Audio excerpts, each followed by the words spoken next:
प्रिय दोस्तों, साहेब बंदगी साहेब, आज रमैनी 27 संसार प्रकृति पुरुषमय है के बारे में बात करेंगे। ब्रह्मा को दीन्हो ब्रह्मंडा, सप्तदीप भूमि नौखंडा, सत्य सत्य कही विष्णु दृढ़ाई, तीन लोक मार राखिन जाई, लिंग रूप तब शंकर कीन्हा, धरती खीली रसातल दीन्हा, तब अष्टंगी रची कुमारी, तीन लोक मोहा सब झारी, द्वितीय नाम पार्वती को भयऊ, तब करते शंकर कह दियऊ, एक है पुरुष एक है नारी, ताते रची खानी भौचारी, सर्वन बरवन देव औदासा, रच सत्तम गुण धरती आकाशा, साखी एक अंड ओंकार ते, सब जग भया पसार, कहिं कबीर सब नारी राम की, अविचल पुरुष भ्रतार। भावार्थ, अष्टांगी आद्या ने ब्रह्मा को ब्रह्मांड दिया, जिसमें ये 7 द्वीपों एवं 9 खंडों वाली पृथ्वी है। उसने विष्णु को सत्यवादी पाया और उनके सत्य व्रत की प्रशंसा कर तीसरे लोक स्वर्ग में उनको स्थान दिया। तब शंकर ने अपना लिंग रूप बनाकर उसे पृथ्वी में गाड़ दिया और वो पृथ्वी के निचले हिस्से तक चला गया। फलतः रसातल ही उनको स्थान मिला।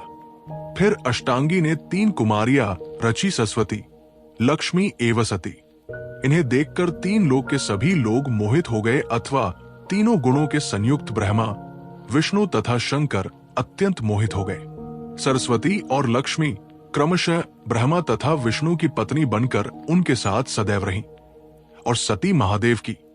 किंतु सती दक्ष प्रजापति के यज्ञ में जल मरने से दूसरे जन्म में पार्वती नाम से प्रसिद्ध हुई और उन्हें तपस्यालीन शंकर को दे दिया गया।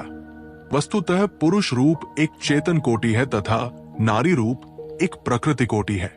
इन्हीं से चारों खानियों की रचना है अथवा एक नारी और पुरुष के पारस्परिक आसक्ति वश ही जीव चारों खानियों में भटकते हैं। इस धरती और आकाश के बीच में सतोगुणी ब्राह्मण, रजोगुणी क्षत्रिय, रजतम युक्त वैश्य एवं तम गुण सहित शूद्र का निर्धारण हुआ। कहते हैं ओंकार ही एक अंड एवं बीज रूप है और उसी से सारे विश्व का फैलाव हुआ। कबीर साहब कहते हैं कि सब उपासक लोग उस राम एवं ओम को अविचल पुरुष पति मानकर उसकी पत्नी बन रहे हैं। व्याख्या, उक्त रामायणी में पौराणिक कथा का वर्णन है। इस ढंग से हिंदू पुराणों में अदल बदल कर अनेक कथाएं आई हैं। जो लोग तथाकथित दैवी शक्ति को ही सर्वोपरि मानते हैं, उनके ख्याल से अष्टांगी आद्या या देवी से ही ब्रह्मा, विष्णु, शंकर पैदा होते हैं। उस देवी ने ब्रह्मा को ब्रह्मांड या पृथ्वी का राज्य और विष्णु को स्वर्ग का राज्य दिया। इन दोनों को अहंकार हुआ, तब उसने शंकर को लिंग रूप बनाकर पृथ्वी में गाड़ दिया। उस लिंग की अनंतता को देखकर ब्रह्मा और विष्णु का अहंकार दूर हो गया और आद्या ने पाताल ही शंकर का निवास दे दिया। एक ओंकार ही अंड है, बीज है और उसी से सारे संसार की उत्पत्ति है। राम पति है और सब जीव उसकी पत्नियां हैं। ये सारी बातें पौराणिक एवं भावुक उपासकों की कल्पनाएं हैं। कबीर साहब व्यंग्य में कहते हैं, कहें कबीर सब नारी राम की, अवित्तल पुरुष भ्रतार। ये भावुक लोग अपने से पृथक किसी अविचल पुरुष को अपना भ्रतार मानकर उसकी पत्नी बनते हैं, जो एक कुसंस्कार है।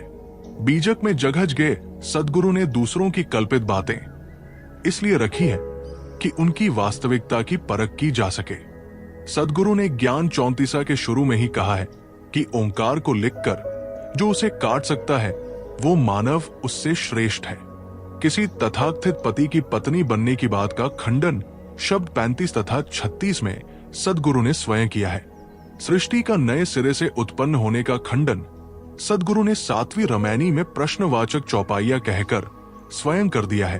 तहिया होते पवन नहीं पानी, तहिया सृष्टि कौन उत्पानी।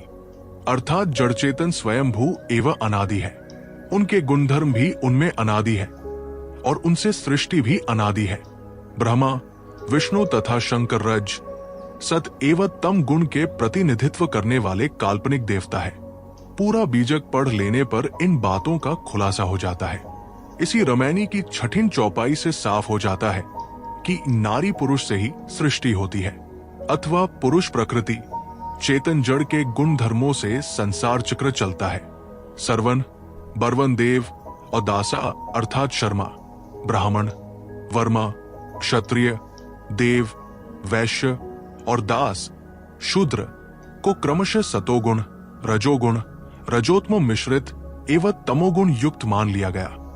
परंतु देखा जाता है सभी तथाकथित वर्णों में सभी गुण वाले मनुष्य हैं। इससे तो यही सिद्ध होता है कि जो विशेष सतोगुणी है वो ब्राह्मण है, वो भले ही किसी कुल में पैदा हो। इसी प्रकार जो रजोगुणी है वो क्षत्रिय है, जो रजतम मिश्रित है वो वैश्य है, तथा जो तमोगुणी विशेष है वो शूद्र है, फिर ये किसी भी कुल में पैदा हुए हों। तथ्य तो ये है कि आज ब्राह्मण, क्षत्रिय, वैश्य और शूद्र नाम युगबाह्य हो गए हैं। आज इन नामों की कोई आवश्यकता नहीं है। आज तो हर व्यक्ति को अच्छा आदमी बनना चाहिए। गुरु की वाणी सुनने के लिए चैनल को जरूर सब्सक्राइब करें।